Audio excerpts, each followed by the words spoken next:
What's up, dogs? I contacted some companies to source some gear for my road trip to Colorado. I want to give a shout out to some cool ones that were willing to work with small creators on small projects while I was on this trip. If you were taking any road trips, if you're doing any camping while you're shooting this summer, I also wanted to share with you in case they are useful. I was hoping to get this video out before the trip, but I think it's better now because I've had a chance to use a lot of it and know how it holds up to real world use. Some of these items were gifted in exchange for photos, so I'll mark those on screen.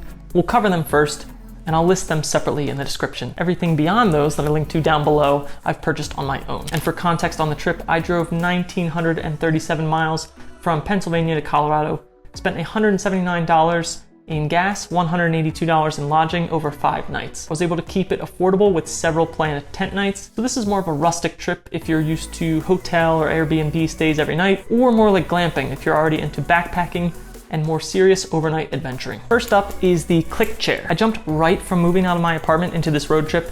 The camp chairs that I previously had out on my balcony were beat to hell and were too big to take anyway. My car was basically fully packed on the way here. This chair is super compact, so basically you can take it with you in your car so you have it ready for any adventure that you're going to be going on. So far, it's very sturdy, and that bodes well for longevity. It's probably too heavy to backpack with, but for shorter hikes, you definitely can bring this along. For instance, I brought this with me on the hike that I did in Kansas, and I was able to find a little private beach and was super thrilled that I had packed it. CLIQ even sent me a second after I was here for a while with the included 2-chair carrying case. Post-trip, these will live under one of the seats in my car so that I always have 2 seats at the ready for whenever I might need them. Thank you, CLIQ. Next up is the GEOPRESS purifier by GRAYL. And this is pretty sick. It's a water purifier and filtration device.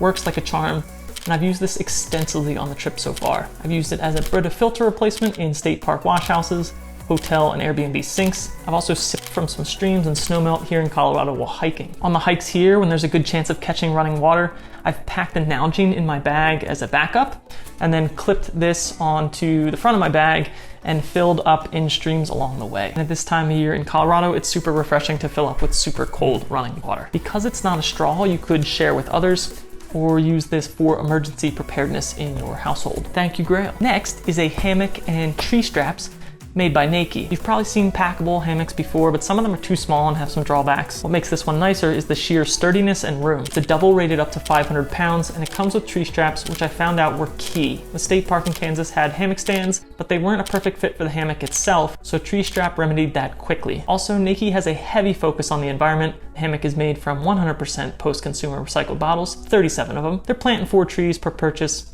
and they've got other cool items as well. Thank you, NAKIE. If you want to get your grubby paws on one of these, you can use code Joshua10 to get 10% off. Next up is how I got my hot water for coffee, oatmeal, and noodles on my road trip. It's the titanium solid fuel stove by Expedition Research. It folds up nice and small for backpacking use. You pop 1 brick of solid fuel to heat the small camp kettle, and these bricks can also be used as a fire starter. So check this combo out, especially if you want to support a small business, want something incredibly light, or don't want to carry around liquid fuel. I'll make the obligatory what's in my camera bag video when I get back to PA, but until then I try to keep my gear page current. I bought this to keep my entire camera kit, including the GoPro, so it has become my mobile gear closet. It's great for hiking, but from a weight standpoint, I rarely ever bring this with the internal camera unit filled to the brim. At least here in Colorado at higher elevation, after a year of minimal coronavirus exercise, I just can't swing that yet. I researched bags literally for months, and this feels like the solid choice for me, but I'll have more to say later. A bit too early for my liking to go all in on a full review, but so far I think it's safe to say I'm liking this more than I would have liked the equivalent competitor bags that I researched. So this is where it starts to get fun. Before this trip, I had kind of a shitty backpacking air pad, and that wasn't cutting it. I ordered this as soon as I got here,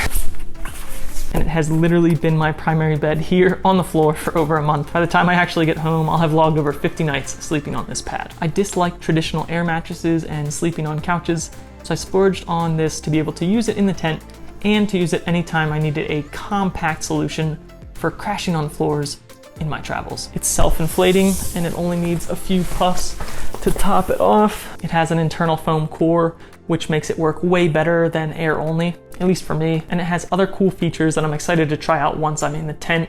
like a non-skid backing to prevent it from moving around on the tent floor. Obviously it's not as comfy or big as a real bed, but in terms of tent sleeping, this is really kind of a glamping pad, at least in my opinion. So far it has remarkable air retention, something that I struggled with a lot on the previous little pad that I had. I was making some small adjustments to the firmness in the beginning, but now that I've settled on something that I like, I haven't touched it in at least 15 days and haven't needed to fill it with any more air. Not a ton to say for this little guy, but I pair this camp kettle with the fuel stove. It's a big step away from my fellow, which I've missed dearly on this trip.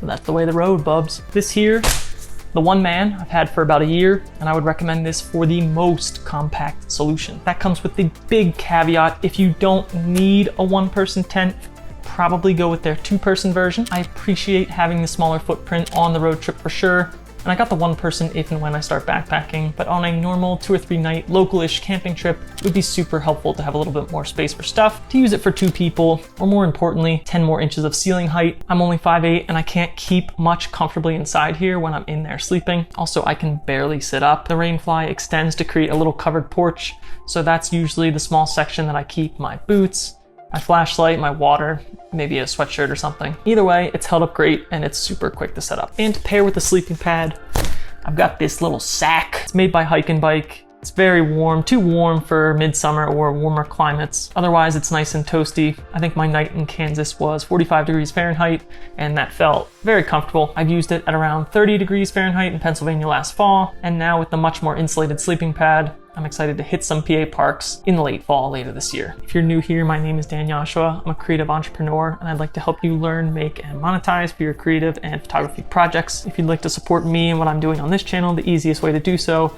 is to check out one of these other videos where I showcase shots that I've taken while on this road trip.